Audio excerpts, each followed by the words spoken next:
verse 3 to verse 7. తిమోతికి రాసిన మొదటి పత్రిక మొదటి అధ్యాయం 3వ వచనం నుంచి 7వ వచనం వరకు చదువుకున్నాము. సొంత బైబిల్ను తెరిచి first Timothy chapter 1 verse 3 to 7. నేను మాసిదోనియాకు వెళ్ళుచున్నాను. సత్యమునకు భిన్నమైన బోధ చేయవద్దనియు కల్పనా కథలను వంశావళులను విశ్వాస సంబంధమైన దేవుని ఏర్పాటుతో కాక వివాదములతోనే సంబంధం కలిగి ఉన్నవి కనుక వాటిని లక్ష్య పెట్టవద్దని కొందరిని ఆజ్ఞాపించటకు మీరు ఎఫెసులో నిలిచి ఉండవలని నిన్ను హెచ్చరించిన ప్రకారము ఇప్పుడు హెచ్చరించుచున్నాను. ఉపదేశానుసారముగా పవిత్ర హృదయం నుండి మంచి మనస్సాక్షి నుండి నిష్కపటమైన విశ్వాసం నుండి కొందరు వీటిని మానుకొని తొలగిపోయి తాను చెప్పు వాటినైనను నిశ్చయమైనట్టు దూడిగా పలుకు వాటినైనను గ్రహింపకపోయినను ధర్మశాస్త్రోపదేశకులై ఉండకూడదు నిష్ప్రయోజనమైన చెట్ల వైపు అందరం మోకరించి సహాయం కొరకై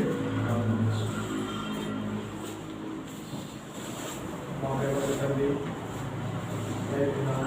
శ్రేష్టమైన ప్రభావ సాయంకాల సమయం కలిసి జగవారాప స్థలంలో ఈ ఐదు పట్టణంలో ప్రభావ కొన్ని వారాల నుంచి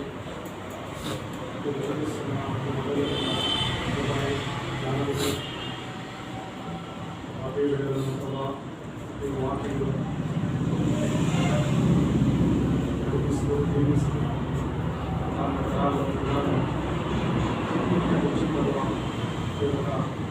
మంచి వాక్యోపదేశకులను తయారు చేయాలని మంచి వాక్యోపదేశకులను ఈ లోకంలోకి పంపించాలని వారి కలిగిన ఉద్దేశాన్ని బట్టి కూడా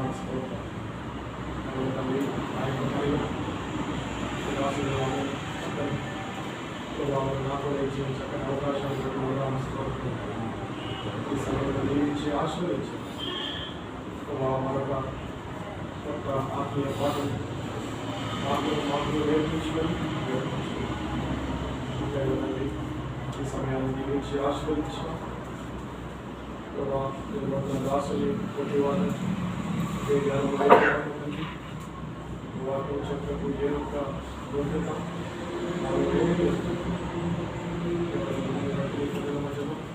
నిలబడుచున్నారు.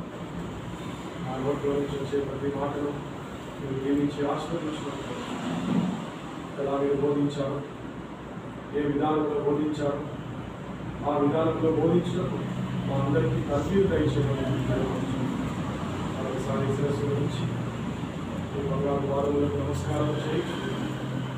మాకు కావాల్సిన కృపయు జ్ఞానం ఈ యొక్క సమాధానం మాకు అనుగ్రహించు. తండ్రి అనేక మంది బిడ్డలను ఆశీర్వదించండి, ఆకర్షించండి. వీటిలో చుట్టుపక్కల ఎంతోమంది ప్రభావాన్ని విడుదల అయితే ప్రభావ ఎన్నో కారణాలు చెప్పి ఇక్కడికి రాలేకపోతున్నాం. ఆయన విజయాలను సాధించి అది సరైన స్థలం, ఇది యెహోవా రాఫా స్థలం. ఇక్కడ స్వస్థత, మా హృదయములకు స్వస్థత, మా శరీరములకు స్వస్థత, మా జీవితంలో స్వస్థత, పాపం నుంచి, చెడు నుంచి, రోగం నుంచి, మమ్మల్ని బాధించే ప్రతి పరిస్థితుల నుంచి మాకు ఇక్కడ స్వస్థత దొరుకుతుంది. వాళ్ళు స్వస్థపరిచే దేవుడుగా ఇక్కడ ప్రత్యక్షమవుతుంది. ఆయన ఇంకా పాపం చేత బాధించడం, వారిలో ఉండే గాయాల చేత, బాధల చేత, నిరాశ నిస్పృహల చేత, ప్రాముఖ్యంగా తల్లి చదువుకునే పిల్లలు మన భవిష్యత్తు ఏమైపోతుందో, మన భవిష్యత్తు ఎలా ఉంటుందో, ఎలా ఉంటామో మా జీవితంలో పరిస్థితి ఏంటో అని గొప్ప ఆందోళన చేత పీడించబడుతుంది. అలాంటి ప్రతి సమస్యకు ప్రభావిత స్వస్థత దొరుకుతుంది. అలాగే దేవుడు ప్రభావిత ప్రజలేమి స్టూడెంట్స్ తెలుసుకొని ఇక్కడికి రావడానికి సహాయం తెచ్చేమని సమయాన్ని జీవించి ఆస్వాదించుకుని మరొకసారి కోరుకుంటున్నాం. అది మా గర్భాన్ని ప్రభావం యేసు పరిశుద్ధ నామములో పరిచున్నాము తండ్రి. ఆమేన్. ఆమేన్.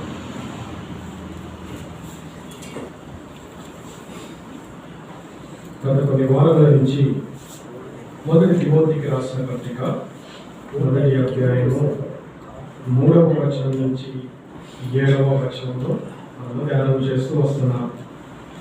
ఈ యొక్క అధ్యాయంలో అనగా ఈ పత్రికలో కానీ ప్రాముఖ్యంగా ఈ మొదటి అధ్యాయంలో పౌలు యొక్క ప్రధానమైన ఉద్దేశం ఏంటి అంటే ఆ రోజుల్లోనే కాదు ఈ రోజుల్లో కూడా ఎన్నో తప్పుడు బోధలు, వింత బోధలు, కల్పనా కథలతో నిండుకొని ఉన్న బోధలు ఆ రోజుల్లో ఎంత ఎక్కువగా ఉన్నవో ఈ రోజుల్లో కూడా అంతే ఎక్కువగా ఉన్నది.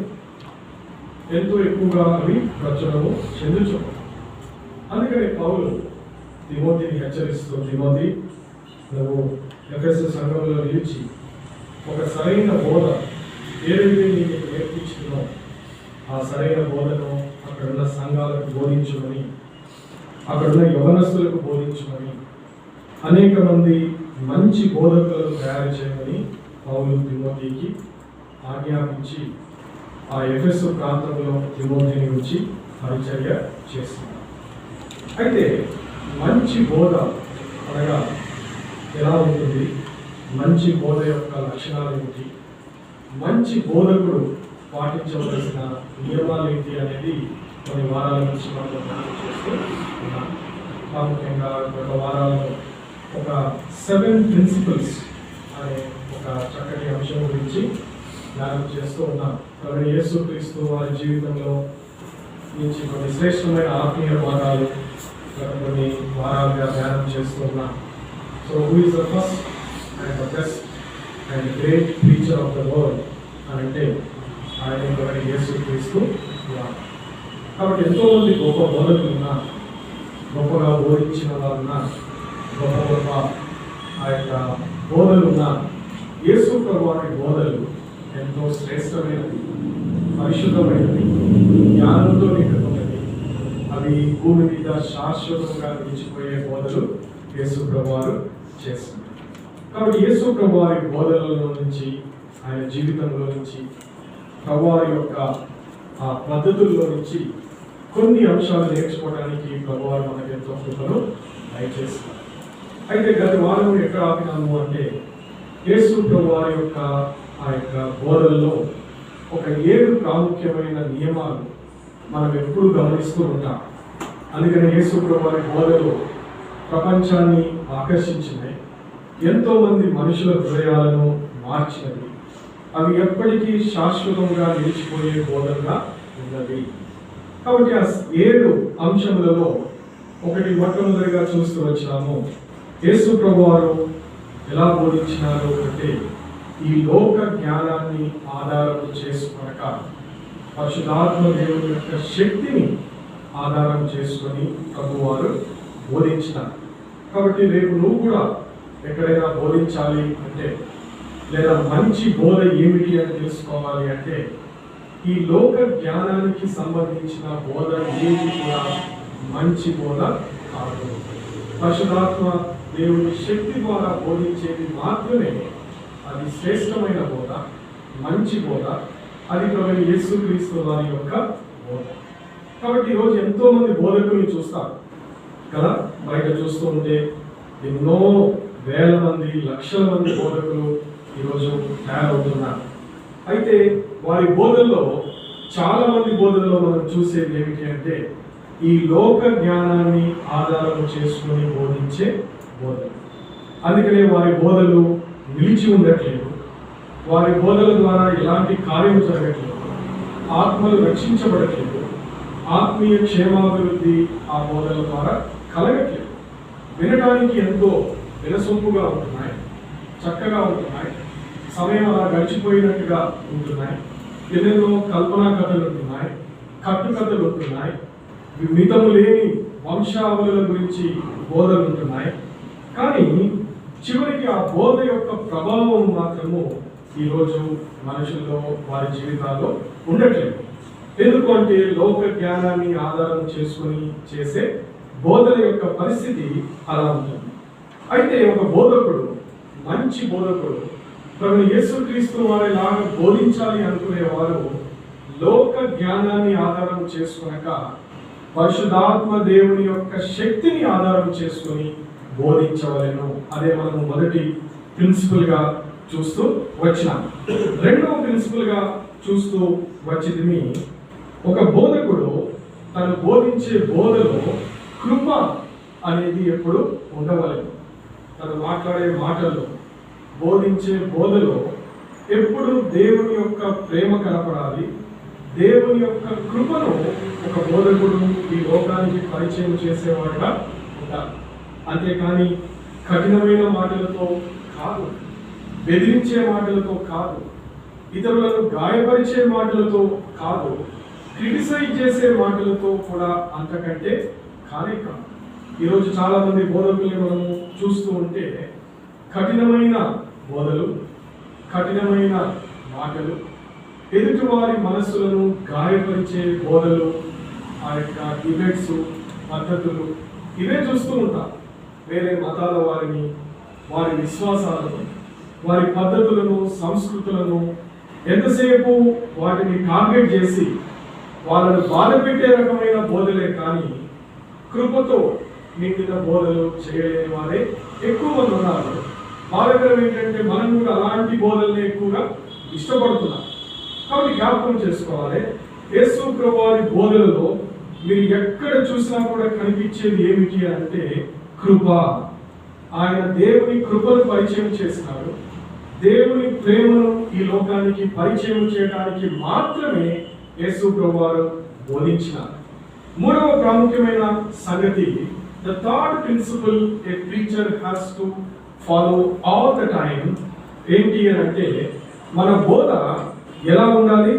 ఉప్పు వేసినట్టుగా రుచికరమైన బోధగా ఉండవలేము. It should not be like a boring kind of preaching.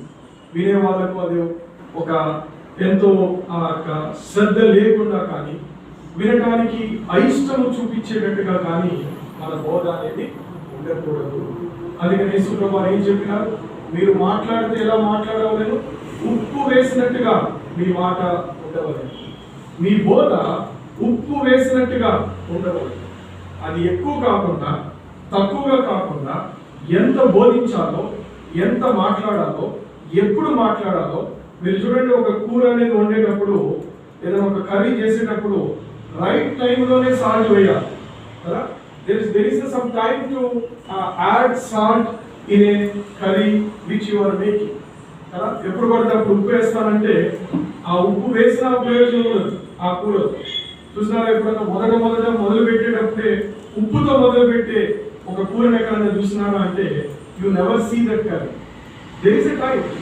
అది ఎప్పుడు కలపాలో, ఎంత వేయాలో, ఎలా కలపాలో ఒక సరైన విధానంలో బోధించే బోధ ఏముంటుంది? ఎంతో మార్పును తీసుకొని వస్తుంది, ఆత్మలను రక్షిస్తుంది, రక్షణ మార్గాన్ని చూపిస్తుంది.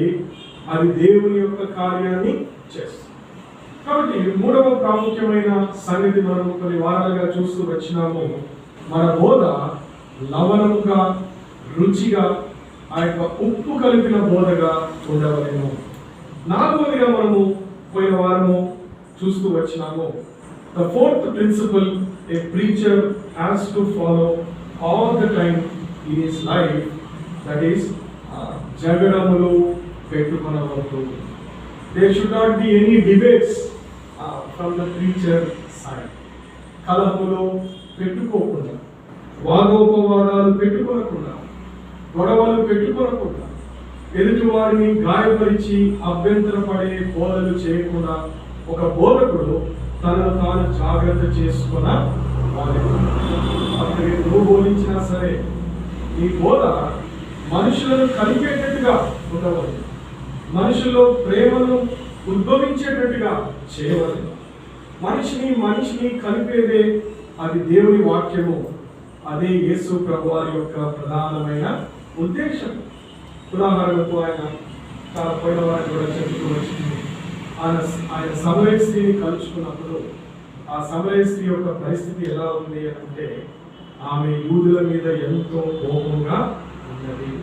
అందుకే చూస్తారా, ఆయన మంచినీళ్ళు అడిగినప్పుడు ఆమె ఏమన్నది? వెంటనే, మీ యూదులు నీవిచ్చే మంచినీళ్ళు తాగుతారా అనే ప్రశ్నతో మొదలుపెట్టి ఆమె అడిగిన ప్రతి ప్రశ్నలో మీ యూదులు మీ యూదులు మీ యూదులు అనే ప్రశ్న అడిగింది. అనగా ఆమె సమరయురాలు. యూదులకు సమరయులకు మధ్యలో ఉండే గొడవలు, వ్యత్యాసాలు, పరిస్థితులు అవి కొన్ని వేల సంవత్సరాల నుంచి వారి మధ్యలో ఎన్నో గొడవలు ఉన్నాయి, కొట్లాటలు ఉన్నాయి, పగలు ఉన్నాయి, వ్యత్యాసాలు ఉన్నాయి. అందుకని ఆమె ఇవన్నీ కలుపుకొని యేసు ప్రభువుని అడిగింది ఏమిటి అంటే, అపారా కొన్ని మంచినీళ్ళు ఇస్తావా అన్న ప్రశ్నకు ఆమె 1000 సంవత్సరాల నుంచి వాళ్ళ మధ్యలో ఉన్న గొడవలు మొత్తం లాగేస్తున్నారు. మీ యూదులు అక్కడనే ఆరాధన చేయాలంటారు, మరి మేము ఎట్లా అక్కడికి వచ్చి? మీ యూదులు మంచినీళ్ళు తాగుతారా? మీ యూదులు మాతో మాట్లాడరే? మీ యూదులు మమ్మల్ని మనుషులుగా చూడరే? ఎన్ని ప్రశ్నలు, ఎన్ని సందేహాలు. అప్పుడే సుఖపా ఎంతో శాంతితో నెమ్మదితో, అమ్మ ఒక కాలము వచ్చిచున్నది, అది ఇప్పుడు వచ్చే. కాబట్టి నువ్వు అక్కడికి రావాల్సిన అవసరం లేదు, అక్కడ ఆరాధన చేయాల్సిన అవసరం లేదు, ఈ కొండ మీద చేయాల్సిన అవసరం లేదు. ఆత్మతో సత్యముతో నువ్వు ఎక్కడ ఆరాధించినా అది దేవుణ్ణి ఆరాధించినట్టే అని ఆమెకు బయలుపరిచినాడు కాబట్టి యేసుక్రీస్తు. ఒక బోధకుడికి ఉండవలసిన మరొక ప్రాముఖ్యమైన సంగతి ఏమిటి అంటే, కలహములు పెట్టుకొనవద్దు, కలహములు లేవవద్దు. ప్రజలు కలహాలతో ఉంటారా లేదా? సమరయ స్త్రీ ఎట్లున్నది? కలహించే హృదయంతో ఉన్నది కదా, యూదుల మీద విద్వేషంతో ఉన్నది, కోపంతో ఉన్నది. ఇప్పుడు ఒక బోధకుడు ఏం చేయాలంటే, ఆమె కోపాన్ని తగ్గించేవాడు, ఆమె హృదయాన్ని నెమ్మదిపరిచేవాడు, ఆమెకు శాంతినిచ్చేవాడిగా ఉండాలి. కానీ ఆ కోపాన్ని రెచ్చగొట్టేవాడుగా ఒక బోధకుడు ఎప్పుడు ఉండకూడదు, ప్రయత్నము చేయకూడదు. బాధకరం ఏంటంటే, ఈరోజు చాలా మంది సోకాల్డ్ గ్రేట్ ప్రీచర్స్ ఏం చేస్తున్నారు? బయట ఉండే అనేక మంది మతాల యొక్క ఆ యొక్క సమస్యలను రెచ్చగొట్టి, విద్వేషాలను రెచ్చగొట్టి, గొడవలను రెచ్చగొట్టి, వారి మధ్యలో నిప్పు వేసి ఈరోజు మనుషులకు మధ్యలో తగాదాలు, మనుషులకు మధ్యలో సమస్యలు. ఈ యేసు ప్రభువారు ఇది చేయలేదు. యేసు ప్రభువారు ఎక్కడ ఇది చేయలేదు. యేసు ప్రభువారు మనుషుల మధ్యలో ప్రేమను పుట్టించినాడు, ప్రేమను అభివృద్ధి చేసినాడు, ప్రేమను స్థాపించినాడు. మనుషుల మధ్యలో ఉండే గొడవలను తీసివేసినాడు, మనుషుల మధ్యలో ఉండే అగాధాలను తీసివేసిన అది ఆయన బోధలో మనము. మనము 5వదిగా ఈరోజు చూడబోతున్న మరొక శ్రేష్టమైన పాఠము 2 తిమోతికి రాసిన పత్రిక 2వ అధ్యాయం. పోయిన వారం చదువుతున్న మాటల నుంచే మరొక శ్రేష్టమైన సంగతిని చూడబోతున్నాం. 2 తిమోతికి రాసిన పత్రిక 2వ అధ్యాయము 24, 25, 26 తెలుగులో 24, 25, 26 కలిసి ఉన్నాయి. కాబట్టి ఈ 3 వచనాలను మనం కలిసి చదువుకున్నాం. దాదాపుగా మనకి కావలసిన 2 ప్రధానమైన అంశాలు, అనగా the 5th principle and the 6th principle, ఈ 2 కూడా ఈ 3 వచనాల్లో రాయించి ఉంచినారు. అంటే 2 తిమోతికి రాసిన పత్రిక 2వ అధ్యాయము 24, 25, 26 వచనాలు అందరం కలిసి చదువుతున్నాం. సత్య విషయమైన అనుభవ జ్ఞానం వారికి కలుగుటకై దేవుడు ఒకవేళ ఎదురాడు మనస్సు వారికి మారు మనస్సు దయచేయండి. అందువలన సాతాను తన ఇష్టం చొప్పున చెరపట్టిన వీరు వారి గురిలో నుండి తప్పించుకొని మేలు కొనగలేమో అని ప్రభు యొక్క దాసుడు అట్టి వారిని సాత్వికముతో శిక్షించుచు జగడమాడక అందరి ఎడల సాధువుగాను బోధింప సమర్థుడుగాను కీడును సహించు వాడుగాను ఉండవలెను. చూస్తున్నారా, there are so many characteristics were written in these words. 3 వచనాల్లో రాయబడినది అపోస్తలుడైన పౌలు తిమోతికి చెప్తూ, తిమోతి బోధించే సమర్థుడిగా ఉండవలెను అనేది ప్రధానమైన అంశం అయితే, ఆ బోధించే బోధకుడికి ఉండాల్సిన మరికొన్ని శ్రేష్టమైన లక్షణాలను ఈ 3 వచనాల్లో రాయించి పెట్టడం అనేది జరిగినది. చూడండి, ఒకసారి స్పష్టంగా గమనిస్తూ వస్తే, అట్టి వారిని సాత్వికముతో శిక్షించుచు జగడమాడక అందరి ఎడల సాధువుగాను బోధింప సమర్థుడుగాను కీడును సహించువాడుగాను ఉండవలెను. అంటే ఏమని చెప్తున్నాడు ఇక్కడ పౌలు గారు తిమోతి తోటి? తిమోతి, నువ్వు బోధించడానికి సమర్థుడుగా ఉండవలెను. అంటే ఎలా ఉండాలి? నువ్వు బోధించే నీ బోధ వినేవారితో నువ్వు ఎట్లుండాలని చెప్తున్నాడు? సాత్వికముతో ఉండవలెను. The meekness as well as the gentleness is the most important principle a preacher, a servant of God must have. ఒక దేవుని సేవకుడికి, దేవుని బోధకుడికి ఉండాల్సిన 5వ ప్రాముఖ్యమైన లక్షణము ఏమిటి అని అంటే సాత్వికత. సాత్వికముగా జీవించుట, సాత్వికముతో కలిసిపోవుట, ప్రజలతో కలిసి జీవించడం అనేది ఇది ప్రాముఖ్యమైనది. నీ బోధలో జ్ఞానము చూడరు ప్రియ సహోదర. నీ బోధ యొక్క జ్ఞానము కాదు ప్రజలు చూసేది. ఇక్కడ నేను బోధిస్తున్నానంటే నా బోధలో జ్ఞానాన్ని కాదు ప్రజలు చూసేది. ఏమి చూస్తారు? ఆ మనిషి యొక్క జీవితాన్ని చూస్తారు. ఆ మనిషిలో ఉన్న సాత్వికతను అక్కడ వినేవారు చూచెదరు. మీరు చూసినారా? మీరు కూడా క్లాస్ చెప్పినప్పుడు పిల్లలు క్లాసు చెప్పే టీచర్ చెప్పే దానికంటే ఎక్కువగా టీచర్ని చూస్తారా లేదా కదా? టీచర్ చెప్పే పాఠం కంటే, టీచర్ బోధించే జ్ఞానం కంటే టీచర్ యొక్క జీవితాన్ని పిల్లలు చూస్తూ ఉంటారు. ఒక స్టూడెంట్ చెప్తున్నాడు, సార్ మిమ్మల్ని ఎప్పుడు కూడా అసలు చెప్పులు వేసుకొని మీరు క్లాస్ చెప్పడం నేను ఇంతవరకు చూడలేదు సార్. నేను ఆశ్చర్యపోయాను. నేను అబ్బాయిని అడిగినాను, ఏరా బాబు నేను చెప్పే క్లాసును వింటున్నావా లేకపోతే నేను షూస్ వేసుకున్నానా చెప్పులు వేసుకున్నానా నేను చూస్తున్నావా అని అంటే, ఏం లేదు సార్, ఏదో చెప్పాలనిపించింది అట్లా చెప్పినాను. ఐ నెవర్ సీ యూ, ఎప్పుడు మిమ్మల్ని చెప్పులతోటి క్లాస్కి రావడం నేను చూడలేదు. ఆయన ఆ అబ్బాయి ఇంకా చెప్తున్నాడు, ఎన్ని రకాల కలర్స్ షూస్ వేసుకున్నాను అది కూడా చెప్తున్నాడు ఆ అబ్బాయి గారు. నేను ఆశ్చర్యపోయాను. పిల్లలు వినాల్సింది క్లాస్ కదా, వినాల్సింది బోర్డు మీద రాసింది కదా. నేను వేసుకున్న షూస్కి ఈ అబ్బాయికి సంబంధం ఏమిటంటే, బహుశా అబ్బాయికి దాని మీద దృష్టి ఎక్కువగా ఉంది. ఎందుకు చెప్తున్నాను అంటే, మనం చెప్పే పాఠం కంటే ఎక్కువగా పిల్లలు ఏం చూస్తారు? చెప్పే టీచర్ యొక్క జీవితాన్ని చూస్తారు. ఆ టీచర్ డిసిప్లిన్ని చూస్తారు. ఆ టీచర్ మాట్లాడే విధానాన్ని చూస్తారు. ఆ టీచర్ వేసుకునే డ్రెస్సును చూస్తారు. ఇందాక అబ్బాయి విషయం చెప్పినట్టుగా మనం వేసుకునే డ్రెస్ కానీ, షూస్ కానీ, పెట్టుకునే వాచ్ కానీ, వాళ్ళతో మాట్లాడే విధానం కానీ, ఆ క్లాస్ని మనము ఎంత చక్కగా చెప్పడానికి ప్రయత్నం చేస్తున్నామో ఇది పిల్లలు ఎక్కువగా గమనిస్తారు. ఆ తర్వాత నువ్వు చెప్పే అవన్నీ కూడా, అక్కడ నువ్వు ఫిజిక్స్ చెప్తున్నావో, మ్యాథ్స్ చెప్తున్నావో, కంప్యూటర్ సైన్స్ గురించి చెప్తున్నావో, అవన్నీ తర్వాత వస్తాయి. They first see your life first. పిల్లలు నేర్చుకుంటారు, అరే సార్ ఇన్ని క్లాసుల్లో ఏ రోజు లేట్గా రాలేదు కాబట్టి నేను కూడా సార్ క్లాస్కి ఎట్లా వెళ్ళాలి, లేట్గా వెళ్ళకూడదు. సార్ ఒక డిసిప్లిన్గా చక్కటి డ్రెస్తో వస్తాడు క్లాస్. సార్ని చూసి నేను నేర్చుకుంటున్నాను, నేను కూడా ఇట్లనే చక్కటి డ్రెస్లో నేను క్లాస్కి వెళ్ళాలి. సార్ డిసిప్లిన్ నేను ఫాలో అవ్వాలి. ఎంతమంది మీరు మీ టీచర్ల దగ్గర నుంచి చక్కటి డిసిప్లిన్ నేర్చుకున్నారు, అవే ఇప్పటికీ పాటిస్తున్నారు.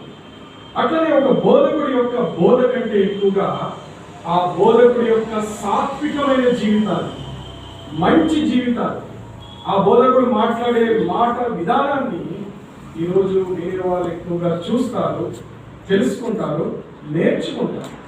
కాబట్టి బోధకుడు కావాలనుకునే నీవు, సేవకుడు కావాలనుకునే నీవు, పరిచర్య చేయాలి అనుకునే నీవు, నువ్వు చేయాల్సిన ప్రధానమైనది ఏమిటి అంటే learn the meekness from the Lord and Savior Jesus Christ. యేసు ప్రభు దగ్గర నుంచి నేర్చుకోవాల్సిన ప్రధానమైనది లక్షణము ఏమిటి అంటే సాత్వికత. ఒక మాట చదువుతున్నామా? మత్తయి సువార్త 11వ అధ్యాయము 29వ వచనంలో యేసు ప్రభు వారు ఏమని ప్రకటించుకుంటున్నారో చూడండి.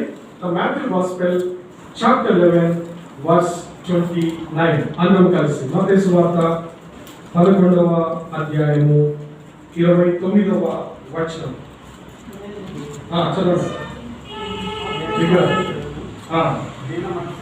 నేను సాత్వికుడును దీన మనస్సు గలవాడును కనుక మీ మీద నా కాడి ఎత్తుకొని నా యొద్ద నేర్చుకున్నది, అప్పుడు మీ ప్రాణములకు విశ్రాంతి దొరుకును. ఏదైనా నా కాడి సులువుగాను నా భారము తేలికగాను ఉన్నవి. ఏమని చెప్తున్నారు యేసు ప్రభువు? ఏమని చెప్తున్నారు? నేను సాత్వికుడను దీన మనస్సు కలిగిన వాడు. అయితే ఈరోజు బాధాకరము, ఎంతమంది teachers they can claim I'm a meekness, నేను దీనుడను దీన మనస్సు కలిగిన వాడు అని చెప్పుకునే టీచర్స్ ఎంతమంది ఉన్నారు? కొన్ని సేవకులు ఎంతమంది ఉన్నారు? That's the biggest trouble today. కాబట్టి యేసు ప్రభు వారు నేను గొప్ప బోధకుడు నేను చెప్పుకోకూడదు, గ్రేట్ పర్సన్ అని చెప్పుకోకూడదు, ఐఎమ్ సో అండ్ సో అని చెప్పుకోకుండా ఏమని చెప్పుకుంటున్నారంటే నేను ఎవరిని నేను సాత్వికుడను. కాబట్టి ఒక దేవుడి పరిచర్య చేయాలనుకునే నీకు ఉండవలసిన the most important characteristic in all time of your life, ఇక్కడ కాదు, నిలబడినప్పుడు కాదు, ఎక్కడున్నా సరే, ఏ సమయంలో సరే, ఏ మనిషితో మాట్లాడినా సరే, నీకు ఉండవలసిన ప్రధానమైన లక్షణం ఏమిటి అంటే సాత్వికత, దీనమైన మనస్సు. ఇదే యేసు ప్రభు వారు తన సాత్వికతను తన బోధనలో చూపించినారు కనుక ఆయన అనేక మంది ఇష్టపడ్డారు. ఎంతో మంది ఆయన దగ్గరకు సంతోషంగా వచ్చినారు. గమనించినారా? ఎంతో చిన్నపిల్లలు వచ్చినారు. చిన్నపిల్లలు వచ్చి ఏమని చేస్తున్నారు? గొడవ చేస్తున్నారు. We want to meet our lord. చదివినారా లేదా? బాగా చిన్నపిల్లలు అంటున్నారు, మా ప్రభు దగ్గరికి మమ్మల్ని వెళ్ళనివ్వండి. శిష్యులు అంటున్నారు, వద్దురా, ఇప్పుడు సమయం లేదు, ఆయన ఎంతో అలసిపోయి ఉన్నారు, ఎంతో మంది ఆయనను కలిసినారు, ఆయనకి అసలు విశ్రాంతే లేదు, మీరు రేపు కలుగుతూ లేదు, మీరు వెళ్ళిపోండి అంటే ఆ పిల్లలు అంటున్నారు, లేదు, మేము ఈ రోజే ఇప్పుడే యేసు ప్రభువుని కలవవలెను. ఇది అలా యేసు ప్రభువు దూరం నుంచి చూసి వెంటనే పేతురుని పిలిచి అడిగినారు, ఏంటి బాబు ఏమైంది అని అంటే పేతురు చెప్తున్నాడు అక్కడ, అయ్యా నేను కలవడానికి చిన్నపిల్లలు వచ్చినారు, వారిని మేము అడ్డగిస్తున్నామంటే చిన్నపిల్లలను అడ్డగించకుడి, వారిని నా యొద్దకు రానికుడి. చూసినారా ఎంత చక్కటి మాట. ఒక చిన్న పిల్లలు సైతము ఆయన కలవాలని కోరుకుంటున్నారు, తాపత్రయపడుతున్నారు, ప్రాధేయపడుతున్నారు. ఇక్కడ ఈరోజు ఒక చిన్న పిల్లలు మీ దగ్గరికి రాగలుగుతారా చెప్పండి? మిమ్మల్ని చూసి భయపడి పారిపోతారు కదా. వామ్మో ఈ బెదరా, వామ్మో ఈ బోధకుడా, వామ్మో ఈ గాడ్ సర్వెంట. నేను చిన్నప్పుడు అట్లనే పారిపోయేవాడు. మా నాన్నగారు సెలవులకి నేను ఇంటికి వెళ్ళినప్పుడు, ఎండాకాలం సెలవులు వచ్చినప్పుడు నేను రక్షణ పొందాలని మా నాన్నగారికి బాగా ఆశ ఎక్కువ ఉండేది. అందుకే నేను వచ్చిన వెంటనే ఆ చుట్టుపక్కల ఉన్న గాడ్ సర్వెంట్స్ అందరినీ పిలిపించాను. వాళ్ళు వచ్చిన వెంటనే వాళ్ళని చూసిన వెంటనే పారిపోయారు. వాళ్ళని చూడటం ఆలస్యము, అక్కడి నుంచి వెంటనే వాళ్ళు ఇలా వచ్చారంటే ఇలా ఇంటర్కాల నుంచి పారిపోయి ఎప్పటికో వచ్చేవాళ్ళు, ఎప్పటికో ఏ రాత్రికో ఎప్పటికో వాళ్ళు చూసి వెళ్ళిపోయేవాళ్ళు. ఎందుకు ఇది చెప్తున్నానంటే చిన్నపిల్లలు కూడా ఆయన దీనత్వాన్ని చూసినారు. యేసు ప్రభు వారు బోధించిన బోధ చిన్నపిల్లలకి ఏమర్థం అవుతుంది? ఇప్పుడు ఆలోచన చేస్తున్నాం. ఆయన బోధించిన బోధ చిన్నపిల్లలకు అర్థం కాకపోయాయి. బట్ అర్థం కాని చిన్నపిల్లలు సైతము ఏమనుకున్నారు? ఇక్కడ మేము యేసు ప్రభువుని కలవాలి, ఆయన దగ్గరికి వెళ్ళాలి, ఆయన ముట్టుకోవాలి, ఆయనతో కొంత సమయం గడపాలి. ఎందుకు? ఎలా జరిగింది? ఏం చూసినారు చిన్నపిల్లలు? యేసు ప్రభువుని బోధ అర్థం కాలేదు. యేసు ప్రభువుని కలవడం ఎంతో కష్టం. ఇన్ని సమస్యల మధ్యలో కూడా ఆయనను కలవటానికి వాళ్ళు ప్రయాసపడినారంటే వాళ్ళు చూసింది ఏమిటి అంటే ఆయనలో దీనత్వం. ఆయన దీనుడై, సాత్వికుడై, ప్రేమ కలిగిన వాడై, తగ్గింపు కలిగిన వాడై. ఇది చూసిన చిన్నపిల్లలు యేసు ప్రభువుని కలవటానికి ప్రయాసపడినారు. ఈరోజు మన దగ్గరికి ఇలా చిన్నపిల్లలు బాగా మనతో ముచ్చటించగలరు, మన దగ్గరకు వచ్చి ప్రేమగా కూర్చోగలరు, వారిని మనం ప్రేమతో అలా ఆహ్వానించుకుంటున్నాం.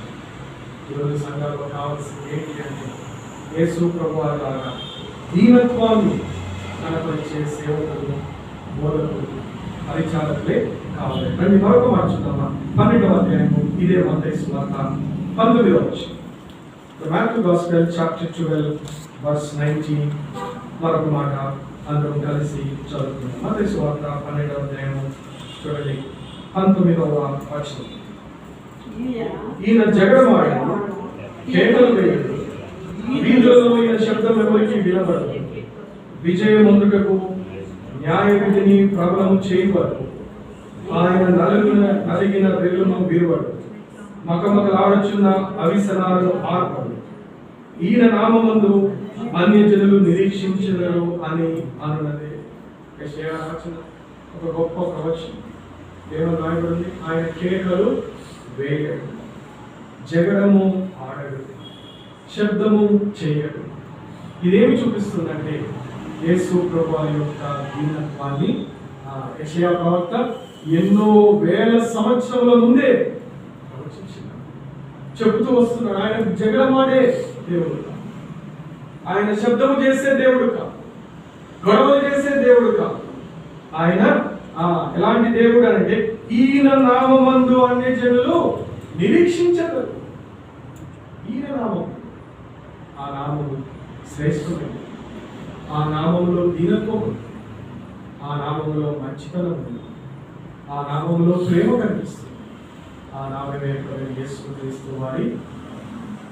కాబట్టి రేపు నిన్ను ఒక బోధకుడిగా ప్రజలు చూడవలెను. అన్య జనులకు రక్షణ మార్గాన్ని నువ్వు తెలియచేయాలంటే నువ్వు తీసుకెళ్లే జ్ఞానం పనిచేయదు, నీ అనుభవం పనిచేయదు. పనిచేసేది ఏంటంటే ఎంత దీనుడు అవుతావు, ఎంత సాత్వికుడు అవుతావు. కాబట్టి వారు ఏం చేస్తారు? భూలోకంలో స్వతంత్రించుకునేదారు. చూస్తారా? ఇదే మాట ఏమని రాయబడింది? మత్తయి సువార్త 5వ అధ్యాయం. మత్తయి సువార్త 5వ అధ్యాయం 5వ వచనం ఏమని రాయబడింది? సాత్వికులు ధనిలు వారు భూలోకంలో స్వతంత్రించుకునేదారు. ఆ భూలోకం ఏం చూపిస్తుంది? అనేక ఆత్మలను చూపిస్తుంది. రక్షణ వెలుగు కొరకు ఎదురు చూచుచున్న ప్రజలను చూపిస్తుంది ఈ భూలోకం. కాబట్టి నువ్వు ఎప్పుడు స్వతంత్రించుకుంటావు? ఎప్పుడు రక్షణ వెలుగును ఈ లోకానికి చూపిస్తావు? మొట్టమొదటిగా నువ్వు కావాల్సింది ఏంటి? సాత్వికుడు. ఇఫ్ యు బికమ్ మీక్ ఇన్ యువర్ లైఫ్, అప్పుడే ఫేస్ అవుతున్నా ఈ యొక్క దేవుడిని ఎలా ఆశీర్వదిస్తాడు? భూలోకమును స్వతంత్రించుకోలేదు. సాత్వికులు ధనిలు వారు భూలోకమును స్వతంత్రించుకోలేదు. అది మాత్రమే కాదు, మరికొన్ని శ్రేష్టమైన మాటలు మీకు చూపిస్తాం. యేసు ప్రభువు వారు ఎంత సాత్వికతను కనబరిచినారు అంటే 1 పేతురు రాసిన పత్రిక 2వ అధ్యాయం, ఫస్ట్ పీటర్ చాప్టర్ 2 వర్స్ 23. చూడండి, పేతురు ఎంత చక్కగా యేసు ప్రభువు వారి సాత్వికతను ప్రకటిస్తూ వస్తున్నారో ఈ చక్కటి మాటను మనం చూడవచ్చు. ఫస్ట్ పీటర్ చాప్టర్ 2, 1 పేతురు రాసిన పత్రిక 2వ అధ్యాయం 23వ వచనం. అందరం కలిసి చదువుతున్నాము. ఆయన దూషింపబడి బదులు దూషింపలేదు, ఆయన శ్రమ పెట్టబడి బెదిరింపక న్యాయముగా తీర్పు తీర్చు దేవునికి తను తాను.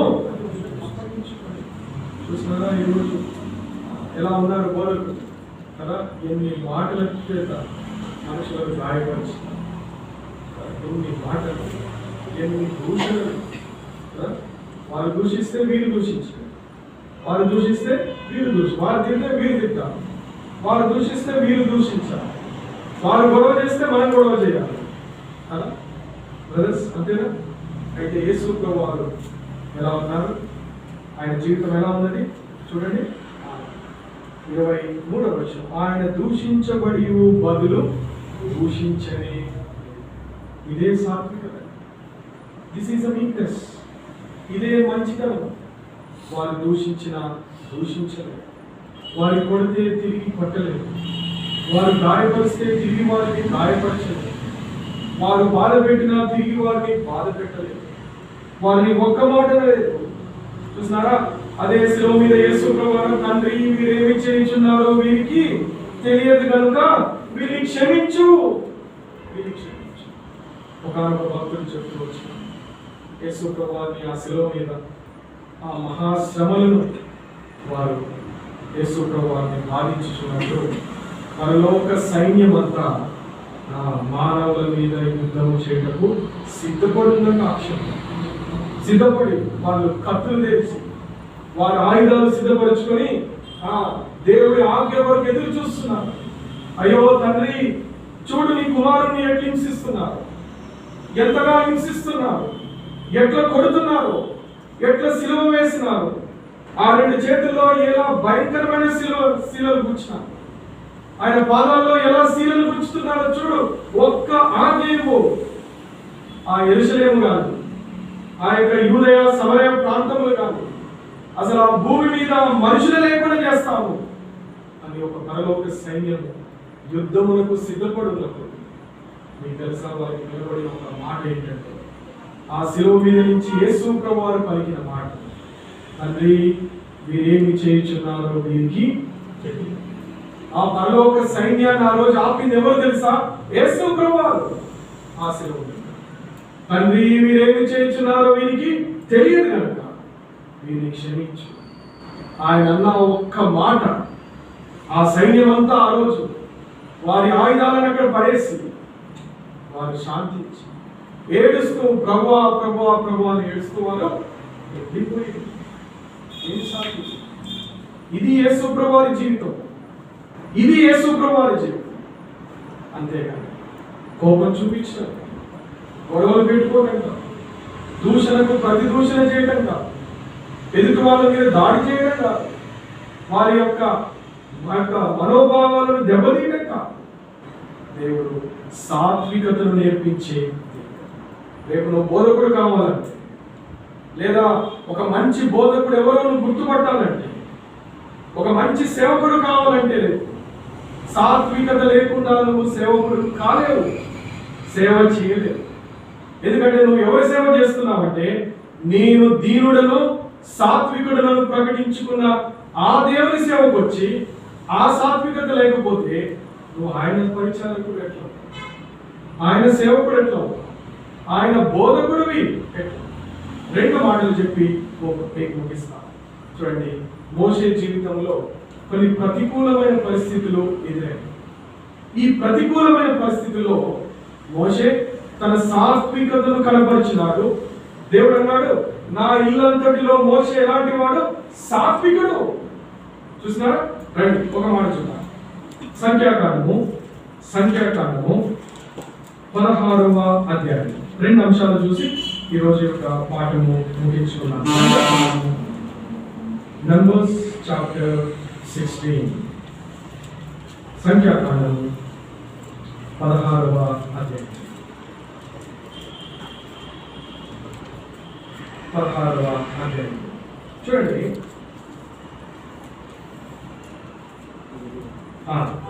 16వ అధ్యాయంలో ఇక్కడ చూస్తూ వస్తే ఈ అధ్యాయంలో కొంతమంది, అనగా ఎవరు? మొదటి వచనం చూస్తూ వస్తే లేవీకి ముని మనవడును, కహతును మనవడును, ఇస్వారు కుమారుడును కొరకు, రూబేనీయులలో ఎలియాబు కుమారులైన దాతాను, అబిరాములు, పెలెతు కుమారుడైన యోనును యోచించుకొని ఇశ్రాయేలులో పేరు పొందిన సభికులను, సమాజ ప్రధానులైన 250 మందితో మోషేకు ఎదురుగా లేచి మోషే అహరోనుకు విరోధముగా పోగుపడి, మీతో మాకిక పని లేదు, ఈ సర్వ సమాజంలోని ప్రతి వాడు పరిశుద్ధుడే, యెహోవా వారి మధ్యనున్నాడు, యెహోవా సంఘము మీద మిమ్మును మీరేలా హెచ్చించుకొను చున్నారు. చూస్తారా, వీళ్ళు మోషే మీద తిరగబడి మోషేకి సవాలు వేస్తున్నారు, మోషే మీద గొడవ పడుతున్నారు. ఏమయ్యా, నువ్వే పరిశుద్ధుడువా? నువ్వే దేవుని మాటలను తీసుకొని వస్తావా? నువ్వే బోధిస్తావా? నువ్వే సేవకుడువా? మేము కాదా అని చెప్పి వీళ్ళందరూ తిరగబడినప్పుడు చూసారా, 4వ వచనం చాలా ప్రాముఖ్యమైన మాట. అది చాలా చిన్న మాట, కానీ చాలా ప్రాముఖ్యమైన మాట. చూస్తారా 4వ మాట, మొదటి అంశం, మోషే ఆ మాట విని సాగిలా పాడెను. ఏమి? ఆ మాట విని వాళ్ళు గొడవకు వచ్చినారు. వాళ్ళు గొడవకు వచ్చినారు, మోషేతో వివాదంతో వచ్చినారు. మోషేని ఒకవైపు బాధ పెడుతున్నారు, తిడుతున్నారు, దూషిస్తున్నారు. అయితే మరి మోషే ఏం చేయాలి? ఏం చేయాలి బ్రదర్స్? నువ్వుంటే ఏం చేస్తావు? నువ్వుంటే ఏం చేస్తావు కదా? వాళ్ళు తిడితే ఒక మాట తిడితే మనం 4 మాటలు తిడతాం. అవునయ్యా, దేవుడు నన్నే ఎన్నుకున్నాడు, దేవుడు నాతోడే మాట్లాడతాడు, ఉంటే ఉండు, పోతే పో అంటావా లేదు? ఈరోజు ఎవరైనా సంఘంలో ఏదైనా గలిబిలు చేశారనుకో, ఫస్ట్ వచ్చే మాట ఏంటి? ఉంటే ఉండు, పోతే పో. ఆ పక్కన ఇంకో బ్రాంచ్ ఉన్నాడు, పో. నీకు ఇక్కడ కుదరకపోతే ఆ బ్రాంచ్కి పో. మనమే రికమెండేషన్ ఇస్తాం కదా, అక్కడికి పో, ఇక్కడికి పో. సాత్వికమైన సేవకుడు ఏమన్నాడు? మోషే ఆ మాట విన్న వెంటనే ఏం చేస్తాడు? సాగిలపడి. ఎవరికి సాగిలపడ్డాడు? ఎవరికి సాగిలపడ్డాడండి? ఎవరైతే తన మీద తిరగబడుతున్నారు, ఎవరైతే దూషణ చేస్తున్నారు, ఎవరైతే సమస్యలను సృష్టిస్తున్నారు, ఎవరైతే సమాజంలో గలిబిలి సృష్టిస్తున్నారు, ఎవరైతే విభజన తీసుకురావడానికి ప్రయత్నం చేస్తున్నారు, వాళ్ళందరినీ దూషించడం, శపించడం. ఒక మాట, ప్రభువా వీడిని నాశనం చేయాలనక ఏమంటున్నాడు? సాగిలపడి వారిని వేడుకుంటున్నాడు. అయ్యా అయ్యా, ఈ తప్పు చేయకండి, ఈ పాపం చేయకండి అని వాళ్ళ ఎదుట సాగిలపడిన ఇది ఇదే ఇలాంటి సాత్వికమైన సేవకులు దేవునికి కావాలి. దేవుడు కోరుకునేది ఆ సాత్వికత. తర్వాత దేవుడు వారిని శిక్షించిన, వారి కుటుంబాన్ని శిక్షించిన, ఆ తిరగబడిన వారందరినీ దేవుడు నాశనం చేస్తాడు. దేవుని ఉగ్రత వారిని తాకింది. తర్వాత అయితే చేస్తాం. ఈ యొక్క మోషే జీవితంలో మనం ఏం చూస్తాము అంటే సాత్వికతను మనము చివరిగా ఒక మాట చూసుకొని ముగించుకున్నాను. 12వ అధ్యాయం ఇదే నిర్గమ కాండం. 12వ అధ్యాయం ఇదే నిర్గమ కాండం. ఇక్కడ సొంత కుటుంబంలో సమస్య వచ్చింది, అక్కడేమో సంఘంలో సమస్య. ఆ సంఘంలో సమస్యలో కూడా తన సాత్వికను కనపరిచిన మోషే ఒకసారి కుటుంబంలో కూడా సమస్యలు వస్తాయి. మనం సంఘంలో సాత్వికతను చూపిస్తాం కొన్నిసార్లు, కానీ కుటుంబంలో మాత్రం సాత్వికతను చూపించాం కదా. నాకు తెలుసు చాలా మంది, కొంతమంది వ్యక్తిగతంగా కొంతమంది బోధకులు తెలుసు, వాళ్ళ పేరు చెప్పు, కానీ సంఘంలో బాగానే సాత్వికంగానే ఉంటారు, బయట వాళ్ళతో బాగానే ఉంటారు, కానీ కుటుంబంలో మాత్రం ఆ సాత్వికత కోల్పోవచ్చు. ఇక్కడ మోషేకు కూడా సొంత కుటుంబంలో సమస్య వచ్చింది. ఎవరు? 12వ అధ్యాయము 1వ వచనం. మోషే కూషు దేశపు స్త్రీని పెళ్లి చేసుకుని ఉండిన కనుక అతడు పెళ్లి చేసుకున్న ఆ స్త్రీని బట్టి మిరియాము అహరోనులు అతనికి విరోధముగా మాట్లాడి, వారు మోషే చేత మాత్రమే కాక యెహోవా పలికించిన ఆయన మా చేత పలికింపలేదా అని చెప్పుకొనగా యెహోవా ఆ మాట వినెను. చూసినారా? ఎవరు? ఈయనేమో అన్న, ఎవరు? అహరోను, ఆమెమో చెల్లి కదా. వీళ్ళిద్దరు వేరే వాళ్ళు కాదు, they are very close relation too. సొంత కుటుంబంలో ఒక కూషు దేశస్తురాలని వివాహం చేసుకున్నారు. ఆ చేసుకున్న కారణాన్ని బట్టి వీళ్ళిద్దరికి ఏమొచ్చింది? వీళ్ళ ముగ్గురి మధ్యలో సమస్య. మమ్మల్ని అడిగి చేసుకున్నాం, ఎవరు అడిగి చేసుకున్నామే, ఎట్లా చేసుకున్నామే? అప్పటికి ఆమె మొదటి భార్య అనారోగ్యం చెడిపోయింది. బహుశా దైవజనుడు దేవుడిని అడుగుతూ వచ్చినాడు, దైవజనుడు దేవుడి యొక్క చిత్తాన్ని గ్రహించిన, దేవుడు అతనికి ఆయన నిర్ణయాన్ని ఆమోదించినాడు. ఇవన్నీ వీళ్ళకి తెలుసుకోవాలి, ఇవన్నీ వీళ్ళకి పట్టలేదు. ఏం చేస్తున్నారు? మమ్మల్ని అడిగినావా, మాకు చెప్పినావా, ఎవరు చేసుకోమన్నారు నీకు? అందులో కూర్చు చేసేస్తున్నారంటే వాళ్ళెవరు? వీళ్ళ దృష్టిలో వీలైన వాళ్ళు. ఎందుకు ఇదంతా చేస్తున్నాం అని చెప్పేసి ఎన్నో నిందలతో మోషేను గాయపరుస్తూ వచ్చింది. ఆయన గొప్ప దైవజనుడు. అంతకు ముందే ఆయన గురించి రాయబడుతుంది, దేవుడు ఆయనతో ముఖాముఖిగా మాట్లాడాడు. 40 దినాలు ఉపవాసముతో 2 సార్లు దేవునితో ముఖాముఖిగా సంభాషించారు. దేవునికి దగ్గరైన వ్యక్తి బహుశా ఈ భూమి మీద దేవునికి అంత దగ్గరగా వెళ్ళిన వ్యక్తి ఎవరు లేరేమో అనిపిస్తుంది. అంత దైవజనుడు ఒక నిర్ణయం తీసుకున్నాడంటే ఆ నిర్ణయంలో తప్పు ఉంటున్నారు. అయితే వీళ్ళిద్దరు ఏం చేస్తున్నారు? తప్పులు ఎత్తినారు. అరే, ఇది చేసే ముందు మోషే ఖచ్చితంగా దేవుని అడిగే ఉంటాడు, దేవుని చిత్తాన్ని తెలుసుకునే ఉంటాడు, దేవుడి ఇష్ట ప్రకారమే ఇది జరిగింది అని గమనించక కుటుంబం ఏం చేస్తున్నారు? ఇక్కడ మోషేతోటి తగులాడడానికి వచ్చారు. ఆరోన్ ఒకవైపు అంటున్నారు, మిరియాం ఒకవైపు అంటున్నారు. అయితే వీరి మాటలన్నీ ఎవరు వింటున్నారు? యెహోవా వింటున్నారు. చూస్తున్నారు ఆ మాట ఇందాక మీరు చదివారు, యెహోవా మాట వినేను. వింటున్నారు. వినేదేవు ఆయన, వినేదేవు. నోరు తెరిచి మాట్లాడే మాటలు వింటారు. నీ ప్రార్థనలు వినేదేవు, నీ మీద పడే నిందలను వినేదేవు. జనులు నిన్ను దూషించినప్పుడు వినే దేవుడు మర్చిపో. మోషేను దూషించినప్పుడు విన్నాడు దేవుడు.